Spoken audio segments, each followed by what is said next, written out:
우리 크리스찬들은 이 중동 지도에 익숙해져야 돼요. 오늘 이 지도의 내용을 제가 좀 설명을 해드리려고 그러거든요.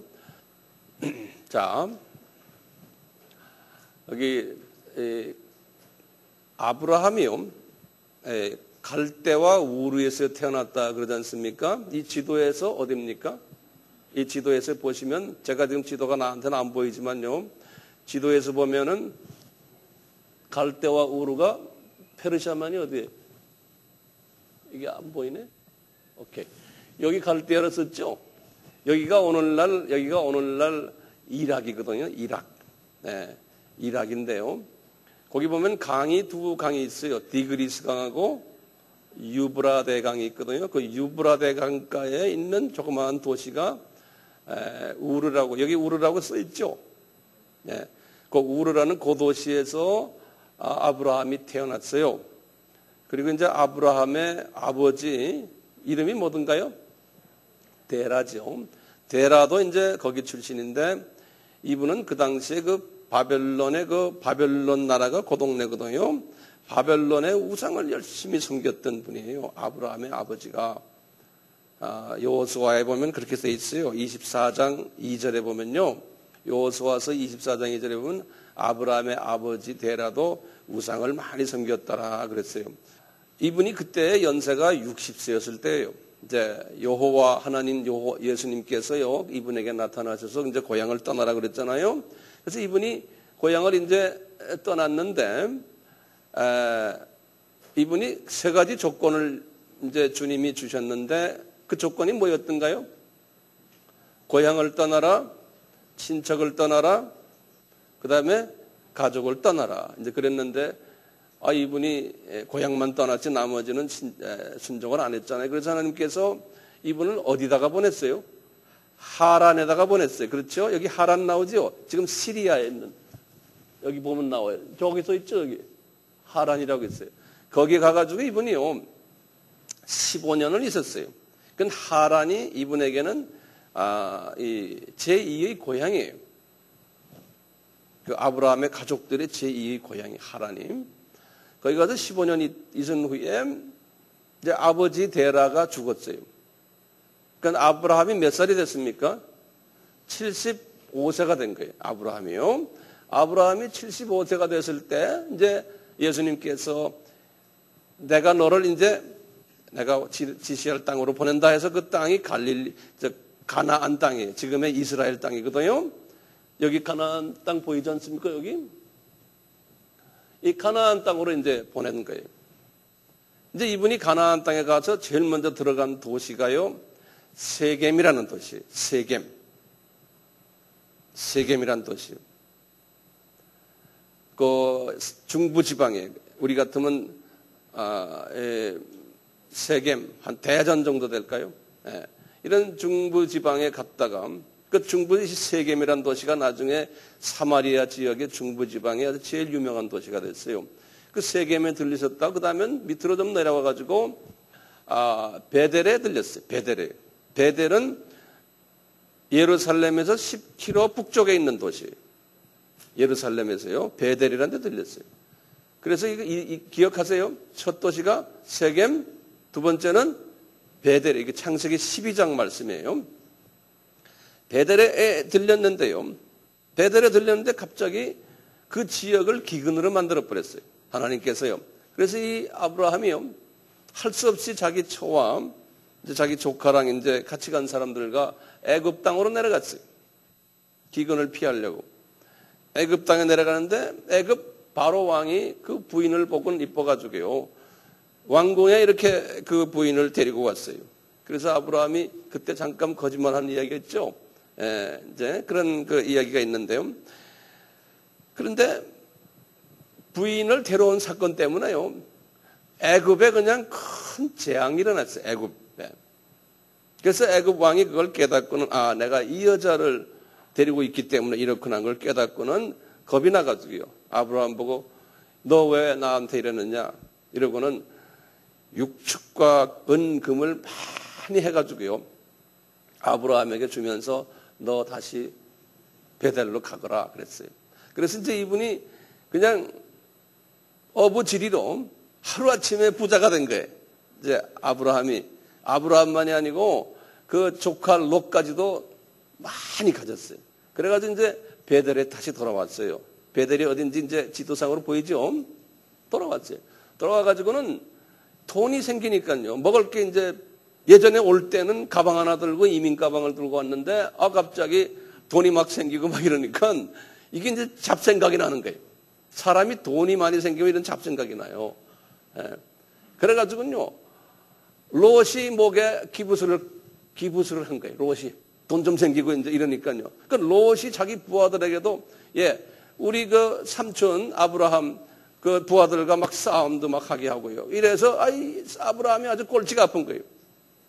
그래서 얘야 우리 같이 있기가 좀 힘들다. 헤어지자. 그래가지고 너 어디 갈래? 하니까 이분이 롯이 하는 말이 나 소돔과 고모라로 가겠습니다. 그러는 거예요. 예. 이 소돔과 고모라가 여기 좀 사해에 있는데 이 지도가 어떻게 돼요? 저기에 헤브론 여기 지금 안 나오죠. 여기 우스라고 우자 썼죠. 그 옆에 저기 보면은 그 사회가 있죠. 사회 바로 밑바닥에 그러니까 소돔에 거기가요. 예. 사해 밑바닥이요. 거기를 갔어요. 그 사회 그분이 왜 갔냐면 그 사회 그 지역이 그 동네가요. 아주 그 카지노도 많고 뭐 놀기 좋은 압구정동에. 그래서 이분이 돈도 많겠다. 놀기 좋겠다. 그러니까 그 동네로 간 거예요. 아브라함이 속에 마음에 별로 안 들었지만 보냈어요. 가가지고 이제 그 사회 그 지역에 조그마한 마을마다 왕들이 있었거든요. 그래서 그 당시에는 마을 촌장을 왕이라고 불렀어요.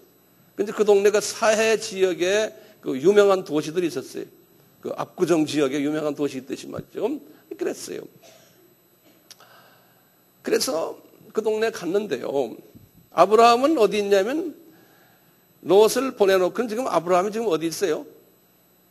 아브라함은 아직도 베델에 있는 거예요. 이분이 베델로 들어왔잖아요. 예, 베델에서 이제 그 갈라지는 사건이 일어났거든요.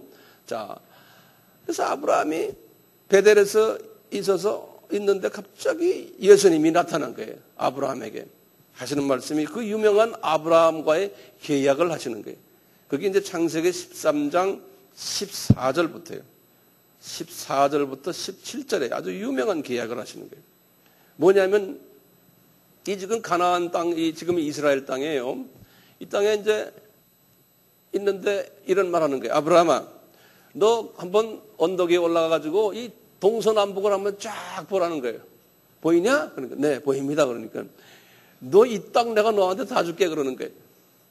이민 가방을 한번 가져간 양반한테 말이죠. 이 땅 다 줄게 그러는 거예요. 주변에 지금 뭐 강한 사람들이 많은데 그러면서 그런 게 내 자손이 이 땅에 티끌처럼 많게 하겠다는 거예요.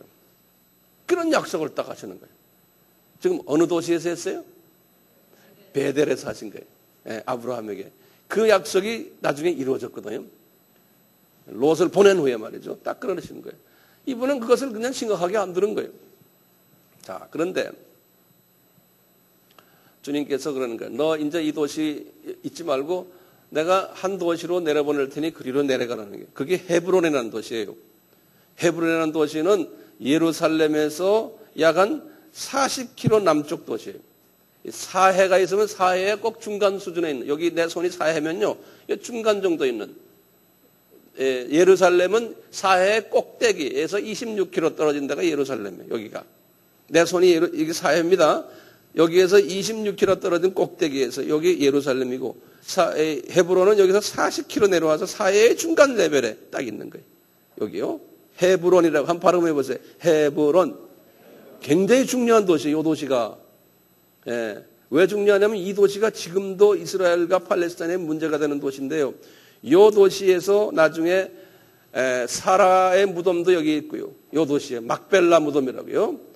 그 다음에 아브라함도 무덤이 여기 있고요. 그 다음에 이삭과 레베카, 리브가, 그 다음에 야곱의 첫째 부인, 둘째 부인, 셋째 부인의 무덤이 다 여기 있어요.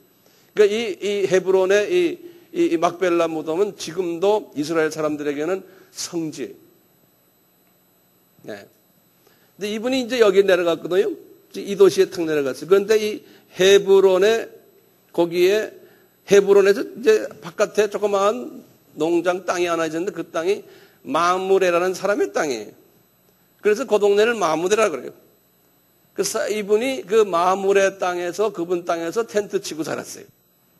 그래서 아브라함이 마무레 갔다 하는 말은 헤브론 갔다는 말이나 똑같은 말이에요.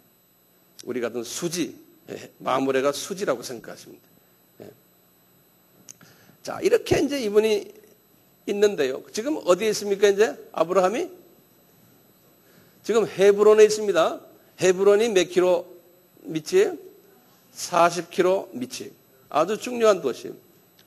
헤브론에 딱 이제 앉아서 이제 어느 정도 자리를 잡힌 거. 이제 그분이 거기서 세력이 생겨가지고요. 자기 밑에 군인들이 많았어요. 예, 아주 정예 부대만 뭐 한 수백 명이 됐어요. 예, 이분이요. 이렇게 이제 있는데 이름도 많이 나고 재산도 생기고 헤브론에 그러고 있는데 갑자기 이 페르시아만 중동 전쟁이 일어났어요. 갑자기요. 중동 전쟁 이야기가요. 여기 창세기 14장 오늘 제가 읽은 이야기예요. 중동 전쟁이. 그러니까 최초 인류 역사상 중동 전쟁이 창세기 14장이에요. 어떤 전쟁이 일어났냐면요. 이제 페르시아만 있죠. 여기 페르시아만 쪽이. 예, 페르시아만에 있는 왕국들과 이 사해 지역에 있는 사해 왕국들과 싸움이 붙은 거예요. 예. 이제 성서에 보면 14장 1절, 2절, 3절에 보면 나오거든요. 뭐냐면 페르시아만 동맹군이요. 4개국이 있었어요. 시날, 지금 이락이에요, 그게. 엘라살 왕 하는 건 그건 이락의 남쪽에 있는 동네. 그 다음에 엘람 왕은 이란이에요. 오늘날 이란. 고임 왕은 터키와 메데라는 거는 오늘날 구르드족이라고 있거든요. 그 족속들이. 거기서 그 페르시아만의 4개국의 동맹군하고요. 어디하고 싸움했냐면 사해의 5개국하고요. 사해 지역에. 소돔 왕, 고모라 왕, 아드마 왕, 스보임 왕, 소알 왕 그래요. 예. 여기서 싸움했어요. 이 중동 싸움이 붙었는데 왜 싸움이 붙었냐면요. 이 사해의 5개국 왕들이요. 이 세력이 약해가지고 항상 이 페르시아만에 있는 왕들에게 조공을 바쳤어요. 그걸 한 12년 동안 바쳤어요. 바친데 13년째 될 때, 안 바치는 거예요. 가끔 역사에 그런 거 있죠, 우리도요. 안 바치니까 누가 화가 나겠어요?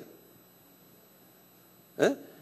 이쪽에 지금 이 페르시아만 쪽의 왕들이 화가 난 거예요. 너희들 우리를 우습게 하느냐. 그래가지고 13년 되는 해에 페르시아만 연합군들이 말이죠.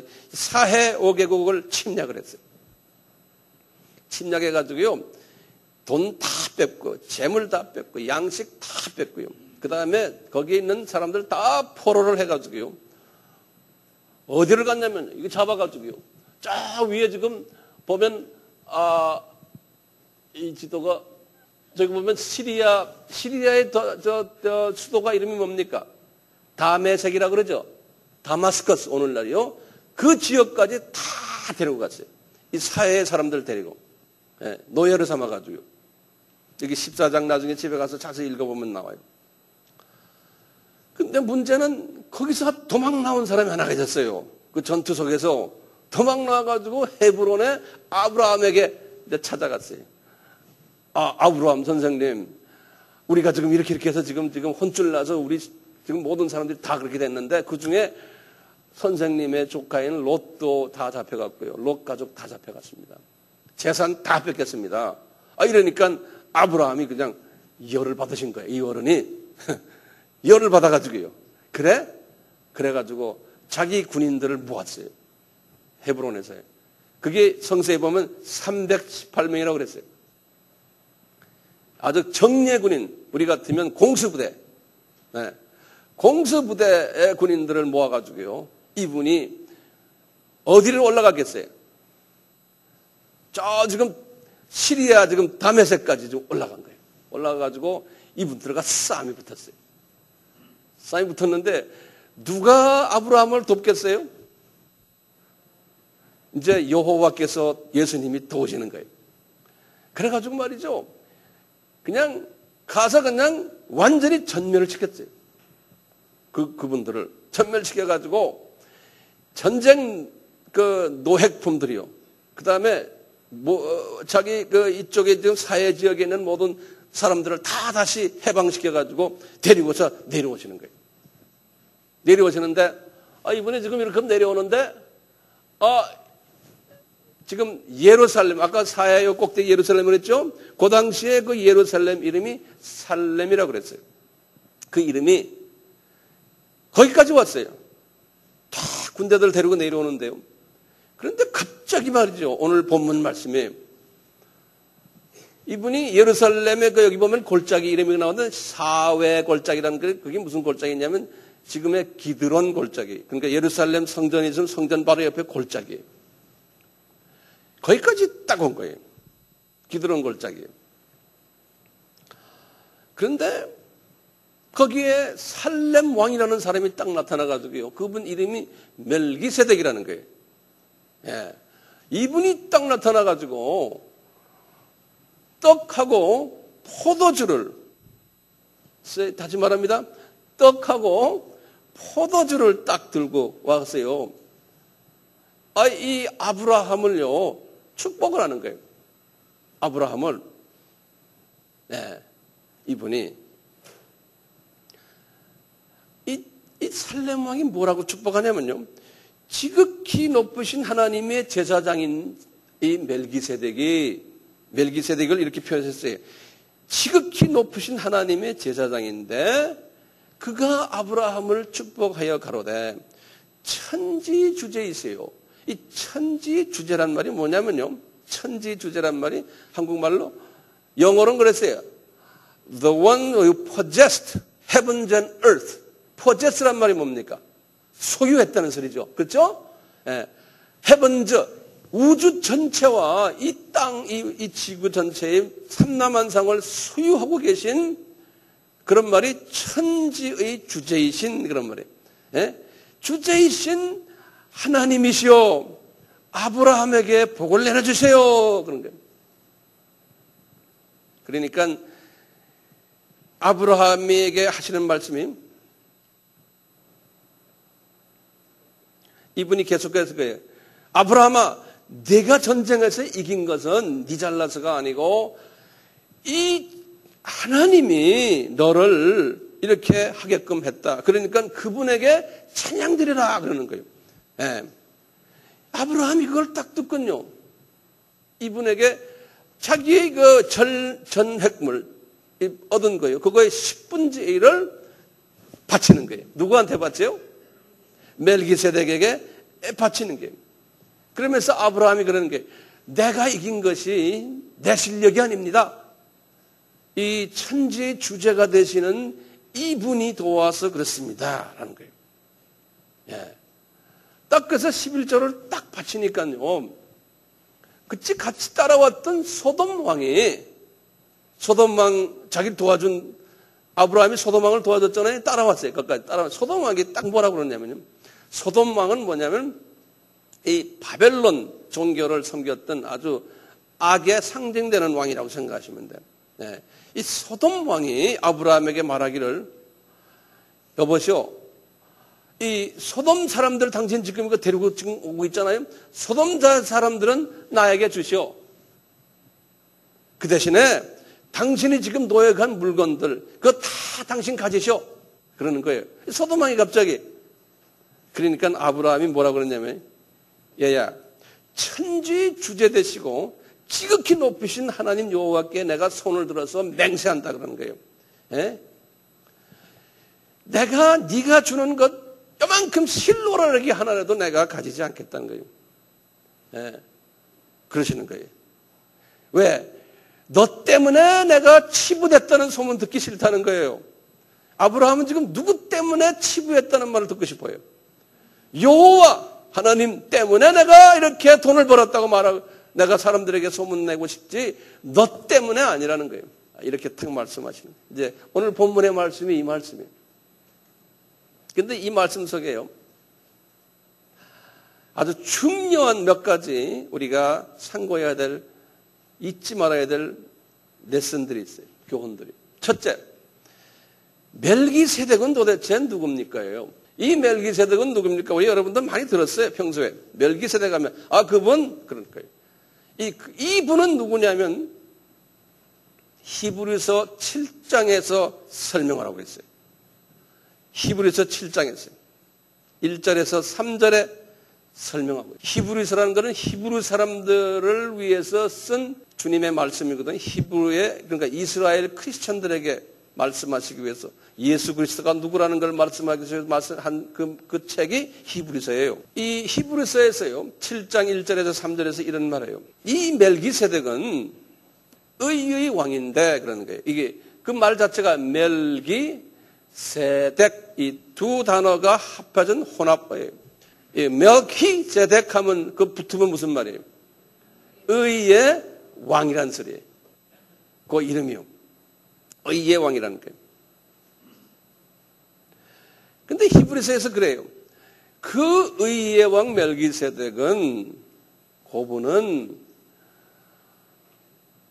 다른 소돔 왕이니 다른 왕들은 사람이지만 요분은 사람이 아니라는 거예요. 요분은 예수님이 잠깐 성육신 하셔가지고 왕의 모습으로 오셔서 그 살렘이라는 도시에서 아브라함을 만난 분이라는 거예요. 잠깐 예수님이 오셔가지고 다른 왕하고 다르다는 거예요. 그렇기 때문에 그러는 거예요.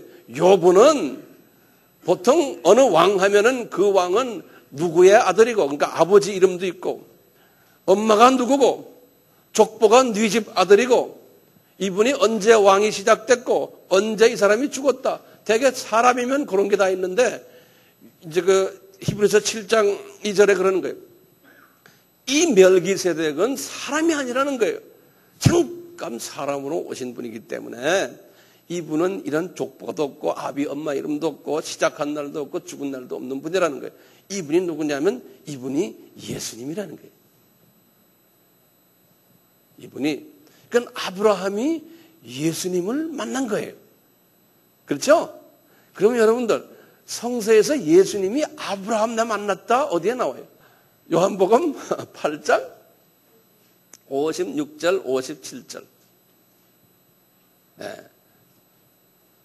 예수님이 그러셨잖아요. 얘들아, 이스라엘 지도자들에게 내가 아브라함과 같이 지냈단다. 그러니까 그분들이 그러죠. 아니 도대체 57절에 그랬어. 도대체 당신 나이 50도 안 됐는데 어떻게 아브라함하고 지냈다 그러냐. 2000년 전 우리의 당군 왕건 같은 우리의 큰 할아버지인데, 그러니까 내가 진실로 두 번 썼어요. 예수님이 진짜다 이놈들아, 내가 진실로 너에게 말하노니 아브라함 나기 전에 내가 있었다 그런 거예요. 예수님께서 32살 31살 약 30살 된 예수님이 하시는 말씀이 영어로는 그랬어요. Before he was born, I am 그랬어요. 현재형이에요. 이런 영어 봤어요? Before he was born, 아브라함이 태어나기 전에 과거에 I am 그러는 거예요. I am을 썼어요. 무슨 말이냐면 나는 항상 현재형이라는 거예요. I am. I was가 아니에요. 이분은 영원한 분이다. 그러니까 이분이 그런 거예요. Before he was born, I am 그랬어요. 이 멜기세덱은 누구예요? 예수님이세요. 누굴 만났어요? 아브라함을 만났어요. 두 번째 질문이 있어요. 그러면 왜 이 멜기세덱이 떡과 포도주를 가지고 아브라함에게 줬어요? 네? 왜요? 이 떡과 포도주는 누굽니까? 예수님이죠? 요한복음 6장 쫙 보면요. 특히 그게 이제 6장 하반부에 보면 예수님이 그랬어요. 다 자기 이야기라는 거예요. 떡, 나는 하늘에서 내려온 떡이다. 나는 참떡이다. 나는 이랬어요. 자, 예수님께서요 하시는 말씀이 그랬죠. 너희들이 내 떡을 먹어야지만 된다. 내 떡을 먹지 않으면은, 내 피를 마시지 아니하면은 너희들은 영생이 없다는 거예요. 요한복음 6장 54절에 그랬어요. 이 떡을 이야기하시면서요. 이 포도주는 예수님의 피 아닙니까? 예수님이 그랬어요. 6장 쭉 가보면 이 포도주는 나의 참 양식이다. 너희들이 이 참 음료를 먹어야 된다는 거예요. 그리고 예수님이 성만찬에서 하신 말씀이 있죠. 요 말씀을 이제 우리가 잘 들을 필요 있어요. 성만찬에서 그랬어요. 너희들이 이 내 떡과 내 피를 꼭 마셔야 되는데, 먹어야 되는데, 이게 뭐냐면은 내가 이렇게 할 것을 너희들이 이렇게 했다는 것을 기억나게 하기 위해서, 기억나게 하기 위해서요. 자, 그러면 이제 지금부터 잘 들으세요. 이 예수님이요, 이사야에게 주전 700년이에요. 이렇게 본인이 이 떡과 피의 역할을 할 것을 설명했는데요. 여기 지금 우리의 의문점이 하나 있어요. 왜 예수님이 십자가에 달리셔서 왜 이분이 그냥 피를 흘리시면 되는데 왜 이 손에 못이 박히고 왜 발에 못이 박히고요? 왜 옆구리에 창이 들어가게 하시고요? 왜 매를 또 이렇게 채찍을 맞게 하셨냐 이거예요. 그냥 간단하게 죽으시면 되는데 다 이유가 있는 거예요. 그것을요 이사야에게 말씀하셨어요. 그래서 이사야서 53장에 4절과 5절에 말씀하셨어요. 자, 어떤 말씀을 하셨냐면 이제 육이 지금 상처를 입는 이유를 말씀하셨어요. 열어보시는 게 낫겠, 눈으로 직접 보시는 게 좋겠어요. 4절부터 보세요. 다들 여셨어요? 그는 실로 우리의 질고를 지고 우리의 슬픔을 당하였거늘 우리는 생각하기를 그는 징벌을 받아서 하나님에게 맞으며 고난을 당한다 하였느라. 지금 예수님이 십자가에 달리셔가지고 육의 부분에 지금 어려움을 당하는 장면을 지금 이야기해요. 육의 부분이에요. 자, 보세요. 5절 보세요. 그 이유가 있다는 거예요. 그의 찔림은 우리의 허물을 인하며, 요거 잊지 마세요. 그가 찔린 건 뭐에 찔린 거예요? 예? 어디가 찔렸어요? 찔린 게. 예? 옆구리. 예. 그가 옆구리에 찔렸다는 거. 영어로 피어스다 그랬어요. 이 옆구리 찔림은 무엇 때문에요? 우리의 허물을 위하며 그랬어요. 이제 요건 묵상 많이, 우리 허물이라는 말이요. 한국말로 그런데 영어로는 뭐냐면 transgression 그래요. transgression이란 말이 무슨 말이냐면 trans란 건 이렇게 넘는다는 소리예요. 이 transgression은 법을 어겼다는 소리예요. transgression하는 말이에요. 영어로는 violate 했다는 거. violate라는 거 우리가 교통법을 어겼다 그런 말 있잖아요. 그럴 때 violate, traffic law 그런다. 이 transgression이란 말은, 허물이란 말은요, 하나님의 법이 있는데 그 법을 어긴 사람을 허물이 있는 사람이라 그러는 거예요. 우리가 그 법을, 허물을 갖고 있는데 그 허물이 용서를 받는 길은 뭡니까? 예수님이 창으로 찔렸기 때문에 그런다는 거예요. 그러니까 내가 어떤 큰 죄들이에요. 하나님의 이 십계명이나 또는 우리 대사명, 선교하지 않는 거, 이건 큰 허물들이에요. 이런 거 안 하는 거는 주님이 뭘로 봐줘요? 이미 십자가에서 창에 찔림을 당했기 때문에 그거 예수님이 봐주신다는 거예요. 그가 찔림은 뭐라고 그랬어요? 그가 찔림은 우리의 허물을 인하며. 그 다음에 보세요. 그가 상함은 그랬어요. 이 그가 상한다는 말은요, 영어로는 crush 된다는 건 우리 얼음 같은 거 깨는 걸 얘기하는 거예요. 예. 그러니까 이게 뭐냐면 그 다음에 발에 못을 쳐가지고 우리 뼈가 예수님께서 뼈도 부러지고 여기 상했다는 소리. 크러쉬가 됐다는 거예요. 그러니까 손발에 이 못이 박히면 그런 소리나 마찬가지예요. 손발에 못이 박히면 우리의 죄악을 인함이라고 그래요. 이 죄악이라는 말은요, 이 영어로는 이렇게 됐어요. iniquities. 다시 말하면 사소한 죄들이, 사소한 자질구레한 죄들이, 이런 죄들을 사함 주기 위해서 이분이 이미 우리의 죄를 위해서 본인이 대신 다 해버리셨다는 거예요. 요 손발의 요 못은요. 그래서 우리가 이제 연상하는 게, 이분의 손발의 못은 내가 매일 짓는 죄를 사하여 주시기 위해서 그거 하셨구나. 이렇게 생각하시면 돼. 그렇죠? 이 창은 뭐예요? 우리의 좀 더 큰 죄들을, 허물들을. 그 다음에 보세요. 그 다음에 그가 징계를 받음으로 우리가 평안을 얻었다는 거예요. 이 징계를 받았다는 건요, 십자가에 달린 거예요. 이 죄인들을 십자가에 달게 하거든요. 그 당시에. 그러니까 이분이 죄인의 역할을 하면서 우리의 죄를요, 다 이제 십자가에서 떠맡았기 때문에 우리가 죄인이 아닌 거예요, 이제는. 원죄 이야기하는, 원죄 여기서는요. 그러니까 우리가 뭘 얻어요? 이제는 평화를 얻는 거예요. 평화란 게 뭡니까? 이 하나님과 나와 사이에 화평을 가지게 된 거예요. 이분이 죄를 다 떠맡았기 때문에 십자가에서 달린 거예요. 그 십자가에 달린 예수님의 전체의 모습을 보시면서 이분이 내 대신 죄를 떠맡으셨구나. 이렇게 보시면 돼요. 그 다음에 이제 보면은 네 번째가 있어요. 그가 채찍을 맞음으로 우리가 나음을 입었느니라. 예수님이 채찍 많이 맞았잖아요.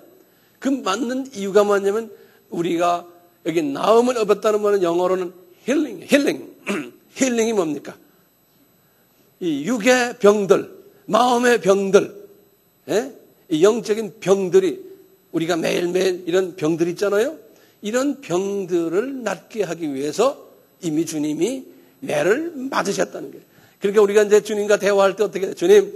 주님이 십자가에서 달리기 전에도 그렇고 매를 맞으셨죠. 채찍 맞으셨죠. 그러니 이미 내 육신의 병 주님이 담당하셨는데 내 병 어떻게 안 고치십니까? 이렇게 주님과 이야기하면 돼요. 이것을 깊이 믿을 때요, 기적이 일어나요. 믿지 않기 때문에 기적이 안 일어나는 거예요. 그냥 입으로만 하니까 그래요. 우리의 믿음이 조그만 겨자씨만큼만 있어도 산을 옮기는 일이 일어나잖아요. 병 스스로 고칠 수 있어요. 이 믿음만 가지시면. 자, 이렇게요. 우리가 성만찬 때 떡을 띠는 것이 무엇을 생각하면서 떡을 띠는 거예요? 그러니까요, 이제는 이 네 부분이에요. 이 예수님의 살이에요. 예수님의 살이 어떻게 된? 처음부터 다시 해봐요. 어떻게 하게요? 처음에는 예수님의 살이 찔림은, 창으로 찔림은, 그 다음에 우리의 허물이요, 허물을 위함이요, 그 다음에 십자가의 못을 받게 하시면 우리의 조그마한 죄들 때문이요. 그 다음에 뭐예요? 그가 징계를 받으면 십자가에 달리시면 우리에게 평화를 주시기 위함이요. 그 다음에 이분이 채찍에 맞으면 우리의 모든 병을 고치기 위하십니다. 이것을 보여주시기 위해서 아브라함에게 예수님께서 나타나서 아브라함에게 미리 주는 거예요. 2000년 후에 하실 일을 미리 아브라함에게 보여주는 거예요. 너 그래서 이 떡 먹어라. 그 다음에 그 피는 원죄를 해결하는 예수 그리스도의 보혈 아닙니까? 그렇기 때문에 예수님께서 그런 너희들이 끊임없이 나를 기억하기 위해서 이 떡과 피를 먹으라는 거예요. 세 번째 여기에 우리에게 주는 교훈이 있어요.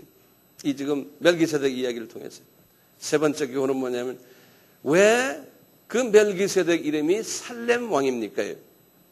왜 살렘 왕입니까? 그리고 왜 도시가 또 살렘입니까? 그건 이유는 분명해요. 이 살렘이라는 뜻은 뭡니까?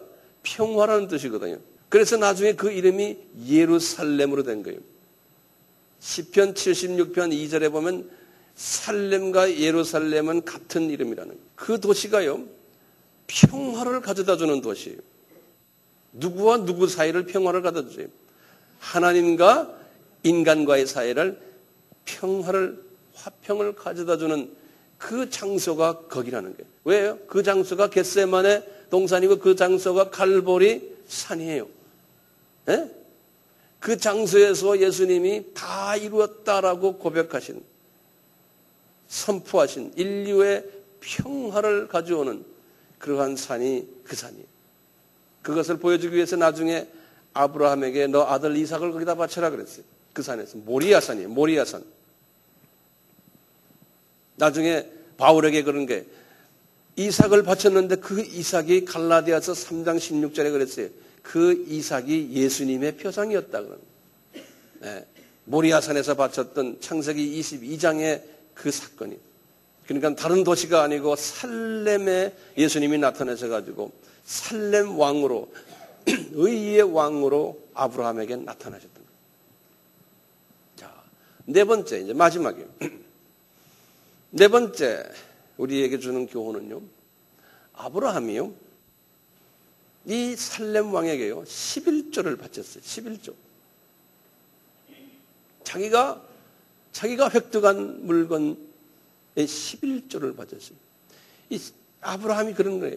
이게 내가 잘나서 내가 이 획득한 것이 아니라는 것을 표현하기 위해서 그러는 거예요. 이 11조 개념을 우리가 오늘 잘 좀 들어주시길 바랍니다. 굉장히 중요한 개념들이 이 속에 숨겨져 있어요. 11조의 개념은요, 아브라함처럼요, 내가 잘나서 내 힘으로 전쟁에 승리해서 이것을 그 중에 내 것인데 내 일부를 드립니다가 아니에요. 이분은 분명히 말했어요. 천지의 주재자이신 여호와요. 그랬어요. 그러니까 모든 지금 내가 한 것은 이것은 내가 한 것이 아니고 여호와께서 하셨었던 거예요. 여호와 것입니다.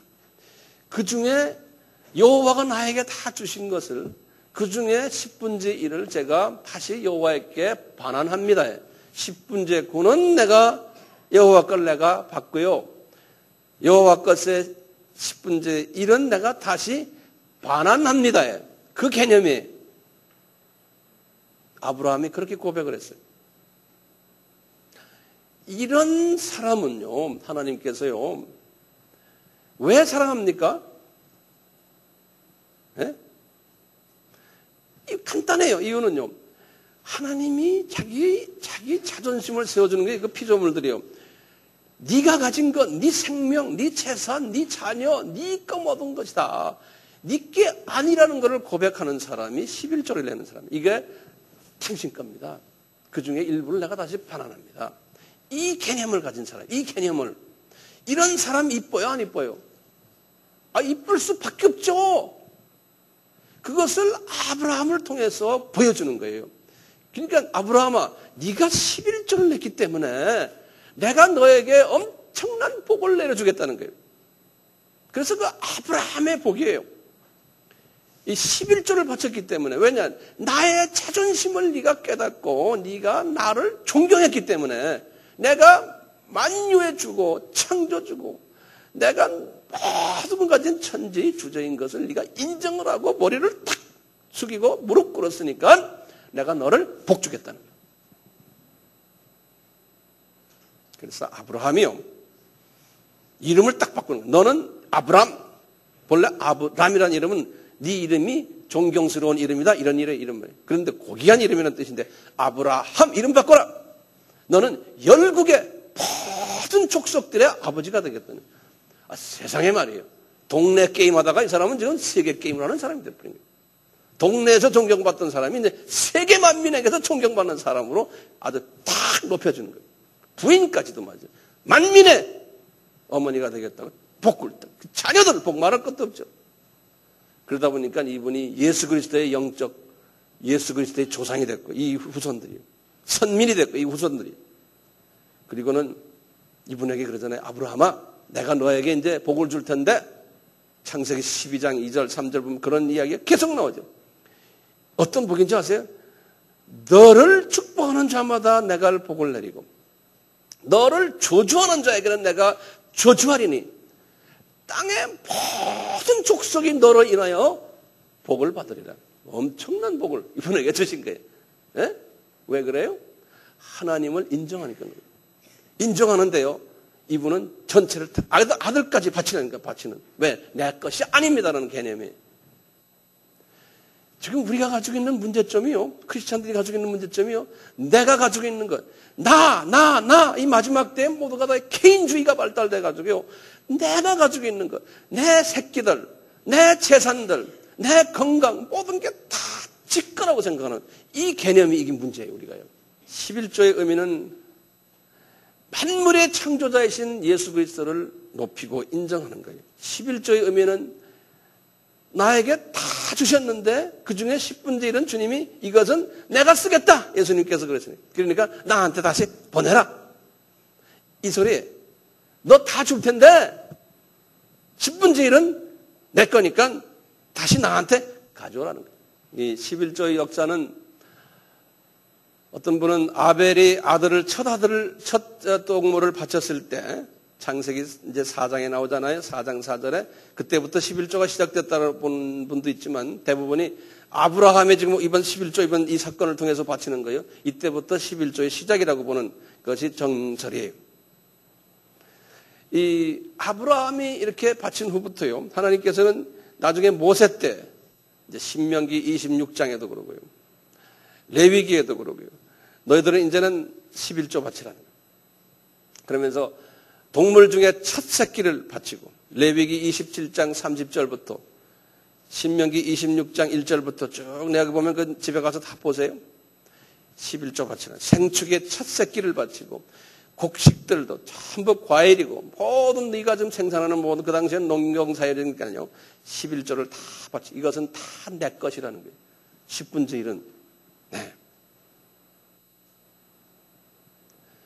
이걸 바친 다음에 그냥 집어 던져서 받으십시오만이 아니고요. 바치고는 나에게 경배하라는 거예요. 나에게. 이게 내 것이 아닙니다. 가져가십시오. 그리고는 이분에게 경배하라는 거예요. 자, 바치시면서요. 이제 내라 그래 놓군요. 이 돈은 어떻게 쓰느냐? 이제 여호와께서 예수님이 모세에게 가르쳐 주세요. 이 돈은 특별히 쓰이는 데가 용도가 있다는 거예요. 뭐냐면 첫째요. 레위 족속들, 레위란 건 제사장 족속들이거든요. 레위 족속들의 생활비와 그분들의 사역비로서 쓴다는 거예요. 왜냐하면 다른 지파들은 다 땅을 받았지만 재산을 받았지만 비즈니스 사업을 하지만 레위 족속은 24시간 전 삶을 주님의 일만 하는 사람들이기 때문에 그 사람들을 먹고 자고 하는 일에 그 돈을 써라는 거예요. 첫째, 레위 족속들을 위해서 써라는 거예요. 11조로요. 그 다음에요. 이제 민수기 18장 20절에서 32절에 이제 그렇게 돼 있거든요. 그 다음에 또 뭐냐면요. 객을 위해서 써라는 거예요. 객을 위해서.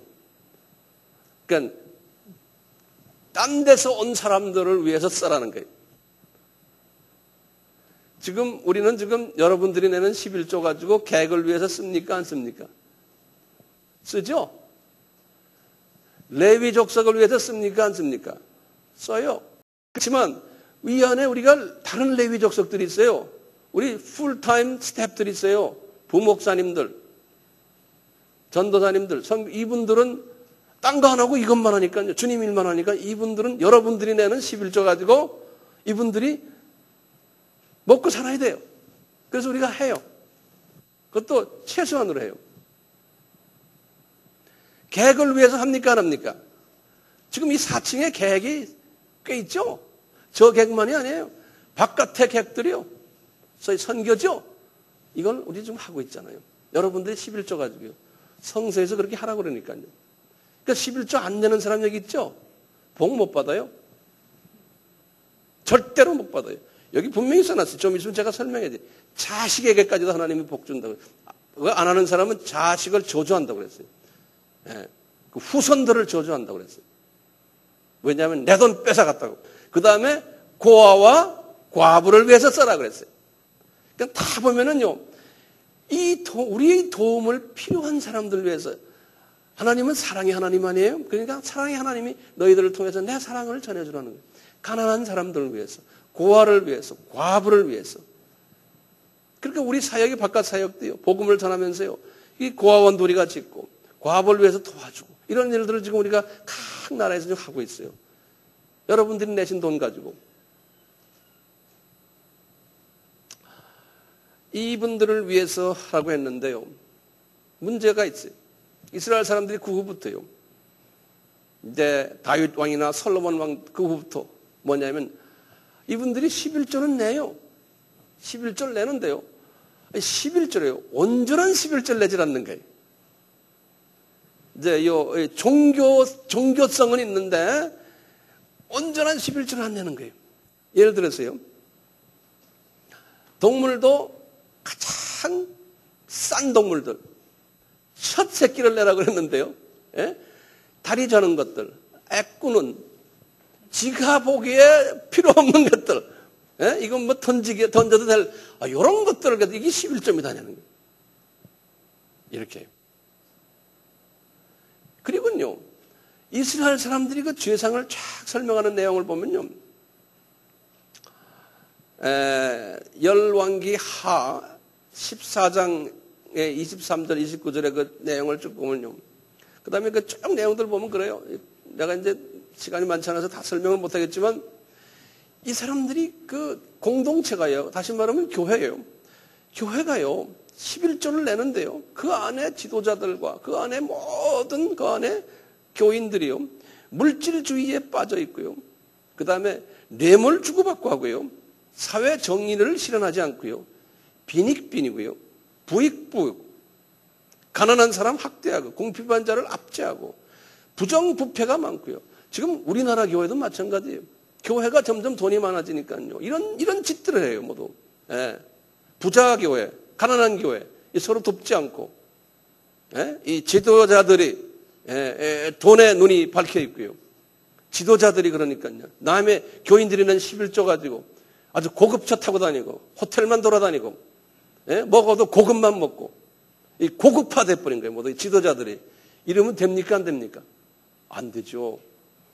근데 구약의 이 이스라엘 나라가 꼭 그랬던 거예요. 예. 구약의 이스라엘 나라가요. 그러니까 주님께서요, 아모스를 통해 가지고요, 그냥 아모스서를 보면 아모스 4장부터 아모스서 전체가 다 그래요. 예. 아모스가 지금 말씀드렸는데 그 당시에 모든 그게 주전 한 700년 되거든요. 그 전부 하나님의 이름으로 종교가, 기독교가요, 많이 타락이 됐어요. 그래가지고 아모스서에 보면 아모스 4장 4절에서 4절 5절에 보면 이런 게 있어요. 이 사람들이요, 아침마다 일어나서 동물 희생을 동물을 제사 지내고 11조도 다 드려요. 그래서 감사제, 수은제라고 그래요. 그런데 감사제를 드리는데요, 이 떡을 바치는데 누룩이 있는 떡을 바치는 거예요. 됩니까? 안 되죠. 무교병을 바치는 무교병. 누룩이란 건 뭡니까? 죄가 있는, 깨끗지 않는, 그리스도가 빠진 이런 떡을 막 바치는, 누룩 있는 떡.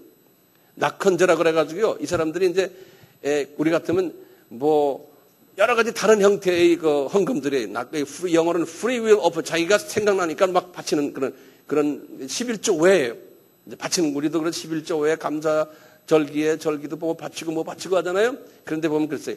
이 사람들이 이렇게 바쳐놓고요, 그냥 들이 광고를 하면서 바치는, 광고하면서. 광고가 뭡니까? 나 이런 거 했어요. 폼제고요. 이렇게 했다는 거예요. 그러니까 여호와께서 나 그거 너희들이 그렇게 물질을 내고 했지만 나 연락 안 한다는 거예요. 그러니까 마음이 딴 데가 있다는 거예요. 예? 이것이 여호와 것이니까 내가 내 것을 나한테 주신 걸 내가 10분의 1을 다시 반납한다는 의미가 아니고요, 자기의 어떤 이해관계와 관계돼 가지고 물질을 바친다는 거예요. 주전 400년 때는요, 말라기 때. 말라기 때는 아주 이스라엘 나라가요. 성전도 예루살렘 성전도 크게 지어놓고 제2성전이 크게 지었거든요. 아주 종교행위가 엄청나게 많았는데 그 안에 내용을 딱 들여다보면요. 예? 다 썩어 있는 거예요. 그 말라기 1장에 그랬잖아요. 이스라엘의 지도자들아, 제사장들아, 다시 말하면 목사들아, 신부들아, 예? 똑같아요. 너희들 말이야 영적으로 부패됐는데 얼마나 부패됐냐면 나한테 가져올 때 보면요. 누룩이 있는 떡을 가져오고 눈먼 동물을 가져오고 저는 것 가져오고 병든 것 가져오고 그러면서도 11조를 냈다고 폼을 댄다는 거예요. 그러면서 그러는 게 아예 싹 그런 걸 가져오지 말아라. 만군의 여호와가 이르노라 너희가 만일 듣지 아니하고 마음에 듣지 아니하고 내 이름을 영화롭게 하지 아니하면 내가 너희에게 저주를 내려 너희 복을 저주하리라. 너희 종자들, 자녀들을 견책하리라. 영어로는 rebuke, 내가 혼내주리라. 그런 거예요. 왜냐하면 너희들이 나의 것을 도둑질했기 때문에 그렇다는 거예요. 이 물질관에 대한 철저한 하나님의 그 관심이 여기에 있는 거예요. 그리고는 그 유명한 말라기 이제 마지막에 이제 3장의 8절부터 12절 말씀이에요. 아주 유명한 말씀이 있죠. 사람이 어찌 하나님의 것을 도둑질하겠느냐. 그러나 너희는 나의 것을 도둑질하고도 말하기를 우리가 어떻게 주의 것을 도둑질하였나 하나이까 이는 곧 11조니라. 그런 거예요. 너희 곧 온 나라가 나의 것을 도둑질하였으므로 너희가 저주를 받았느니라. 만군의 여호와가 말하노라 너희 온전한 11조를 창고에 들여 나의 집에 양식이 있게 하고 그것으로 나를 시험하여 내가 하늘문을 열고 너희에게 복을 쌓을 것이 없도록 넘쳐나게 붓지 아니하는 것을 한번 봐라. 만군의 여호와가 이르노라 내가 너희를 위하여 황충을 금하게 하고 너희 토지 소산을 멸하지 않게 하며 너희 밭에 포도나무와 가실로 기한 전에 떨어지지 않게 하고 너희 땅이 아름다워짐으로 열방이 너를 복되다 하리라. 열방이 보고는 저 사람들 복받은 사람들이다 라고 하겠다는 거예요. 그러니까 온전한 11조를 보내는 거예요. 여러분들에서 이제 돈을 얼마 벌었으면 요거 내 경비 뽑고 세금 다 뽑고 나머지 얼마 요거 세금 제하기 전에 하여튼 내 포켓에 들어오면은 거기에 10분의 1은 주님 겁니다 하고 딱 바치라는 거예요. 그러면 주님이 약속해 준다는 거예요. 여러분 자식들, 우리 자식 복 주시오 기도할 필요도 없어요. 주님이 알아서 복 주세요. 알아서. 예. 계산해 가지고요. 계산해서 하지 마시라는 거예요. 신약 시대에 들어와서 어떤 분은 그건 구약의 이야기요. 신약은 11조 안 내됩니다. 이런 사람이 있어요. 분명히요. 마태복음 23장 23절에 예수님이 하신 말씀이 있어요. 마태복음 요거 기억되세요? 마태복음 23장 23절. 외우기도 쉽죠? 분명히 예수님이 그러셨어요. 이 유대인들이요, 지도자들이 그분들을 꾸짖으면서 그래요. 화 있을진저 외식하는 서기관들과 바리새인들이요, 너희가 박하와 회양과 근처에 11조를 드리지 그러는 거예요. 11조 그분들이 하는 거예요. 그런데 뭐를 못하냐면 너희들의 율법에서 가르쳐 주신 니네들의 의와 인과 신이 없다는 거예요. 다시 말하면 자비가 없고 사랑이 없고 용서하는 것이 없다는 거예요. 너희들은 율법에 딱 잠겨있는 그러한 종교 지도자들이라는 거예요. 그러면서 하시는 말씀이 여보시오, 너희들이 구약에서 요구하는 11조 이거는 다 하고 이것도 행하고 그 다음에 이것도 다 행하라는. 다시 말하면 뭡니까? 신약에서 말하는 사랑과 자비와 이것도 다 행해야 되고 그 다음에 무엇도 해야 돼요? 이 11조 해야 된다는 거예요. 그러면서 하시는 말씀이 있어요. 굉장히 중요한 개념이에요. 여기 보시면요. 23장 23절 다 읽었어요? 보시고 그 마지막 절에 그러나 이것도 행하고 저것도 버리지 말아야 할지니라. 그래 놓고 먼저 그 다음에 말이 중요한 말이에요. 소경된 인도자요, 하루살이는 걸러내고 약대는 삼키는도다. 이 말 딱 한 거예요. 여기 무슨 말입니까? 니네들 지도자라고 하는데 지금요 소경이랑 영적으로 왜 그러냐? 이 두 개를 안 한다는 거예요. 어떤 것만 한다는 거예요. 구약의 11조만 하고 그 다음에 신약에서 하는 성령의 9가지 열매, 사랑, 자비, 용서해주고 이런 부분은 안 한다는 거예요. 율법만 지키고 11조만 내고 그러면 어떤 것이 하루살이고 어떤 것이 약대입니까? 어떤 것이 하루살이에요? 구약에 11조 내고 이런 것은 하루살이격이고 이건 당연히 해야 되는 거지만 조그만 거고, 이거 하면서 더 큰 것이 뭡니까? 사랑해주고 용서해주고 은혜 베풀어주고, 이것이 삶 속에서, 그러니까 11조만 내고 그 다음에는 싹 입 닫고는 남을 험담하고 그냥 교회 문제 일으키고 여기 뭐 이러면 안 된다는 거예요. 11조는 꼭 해야 되고, 약대요. 약대요? 아니, 하루살이요. 예. 삶 속에서 이제는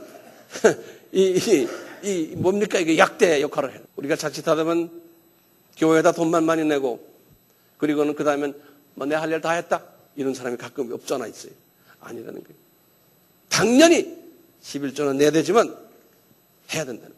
자, 이제 끝을 맺겠습니다. 저희 교회가 여러분들이 내는 11조 가지고요, 이 11조 가지고 성서적으로 온전히 잘 사용해야 돼요. 우리 교회, 우리의 사명이에요. 그러니까 교회 돈이라 그래서 막 쓰면 안 돼. 이게 자기 돈이 아니라 그래서요. 교회 돈 건드리지 못한다.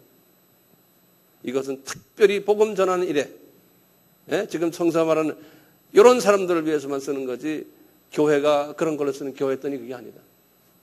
예를 들어서 추레스티아스를 가는데 한 사람한테 보조금으로 교회에서 돈 줍시다. 안 돼요. 추레스티아스 장로님 안 돼. 그거는 추레스티아스를 가기 위해서 교회 돈 쓰는 게 아니에요. 자기가 희생해야 되건 자기가. 이거는 이제 미니멈, 이 10분제 이런 미니멈, 이거는 주님의 아까 그 몇 사람이에요? 레위 족속들하고, 그 다음에 뭐예요? 객들하고 고아와 고아부예요. 요 사람들을 위해서 쓰는 돈이에요. 돈이 그렇게 많이 들어왔다고 그랬어요.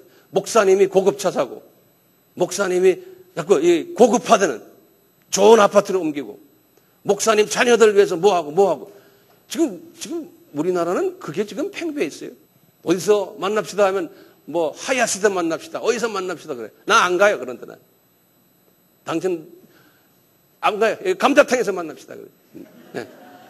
왜냐하면 다 하나님 돈 아니에요. 하나님 돈이에요. 하나님 돈을 그런 식으로 막 쓰면 안 되잖아요. 이게 지금 무감각돼 있어요. 우리가요. 네. 그러니까 내가 지금 말하기 전에 나도 내 삶에서 보여줘야 되잖아요. 네. 그래야지 내가 말을 할 수 있잖아요. 이게 모든 사람에게 다 나타나는 건데.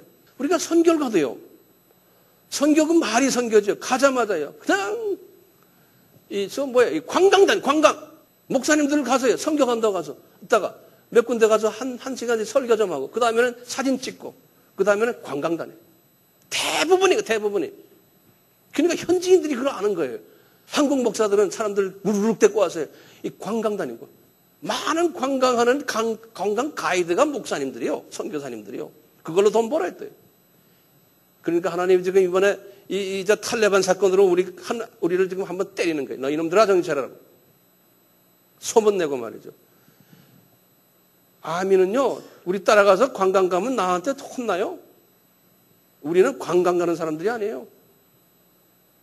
비행장에 딱 내리면 우리가 봉사하는 데 가서 봉사하고 그 다음에 다시 비행장으로 오는 사람들이에요. 우리는요. 네. 그러니까 알아요. 우리 현지인 사람들이요. 아, 이 사람들 관광 안 다니는 사람들이구나. 그러니까 우리 말을 듣고 서로가 같이 사역하는 거예요. 목적이 분명하잖아요. 자, 내가 결론 말씀드리겠습니다. 결론 말씀. 이 네 가지 질문. 뭐였죠? 왜 멜기세덱이라는 이름으로 이분이 나타나셨나? 대답할 수 있죠? 그 다음에 왜 살렘 도시인가? 이것도 우리가 대답할 수 있어요. 왜 이분이 떡과 포도주를 가지고 왔느냐? 이것도 우리가 대답할 수 있어요. 왜 아브라함이 10분의 1을 이 예수님께 바쳤는가? 이것도 대답할 수 있어요. 왜냐하면 아브라함은 자기가 아니고 이 모든 가진 것이 내 것이 아니라는 것을 고백하는 사람이에요. 그러니까 하나님이 이분에게 복을 내렸어요. 물질관. 이것만이 아니에요. 나에게 주신 모든 것들이 많아요. 내 자녀도요. 알고 보면 내 것이 아니에요. 그럼 자녀도 주님 받으십시오. 물질도 주님이 주신 거니 다 주님이 쓰십시오. 이 마음을 우리가 가져라 되는 게, 이 마음을 가진 사람이 복 있는 사람이에요. 이 마음을 가진 사람이 복 있는 사람이에요. 그 복을 나눠주는 그 사람, 나눠주는 사람. 이 시각을 바꾸도록. 시간도 이게 알고 보면 내 시간이 아니에요. 주님이 걷어가시면 나는 가야 되는 사람이에요. 나의 가지고 있는 이 모든 탤런트도 내 것이 아니에요. 내 가족, 내 사업, 직장, 내 목숨까지도 이것이 내 것이 아닙니다. 주님의 창중에 있습니다라고 고백하는 사람은요, 내 시간을 들여서 주님 일에 하는 거 아깝지 않아요. 내 물질 드리는 것도 아깝지 않아요. 그럴 때 무조건 그래 가겠습니다. 갑시다 같이. 저는 옛날에 어릴 때 그랬어요. 그러니까 주님이 나에게 복을 많이 줬어요. 저희 부모님들이 나를 위해서 기도했는 덕분인 것 같아요. 그러니까 누가 뭐라 그러면요, 무조건 예스, 오케이. 돈 좀 내시하면 알았어요. 탁 내버려요. 어디 선교제 같이 갑시다. 알았어요. 갑시다. 그냥 알았어요. 그러니까 주님이요, 복을 주시더라고요. 이 말씀 그대로 그냥 복을 주시더라고요. 까장 따지는 사람 절대로 복 못 받아요. 그 후손들 또 까장 후손이 나와요.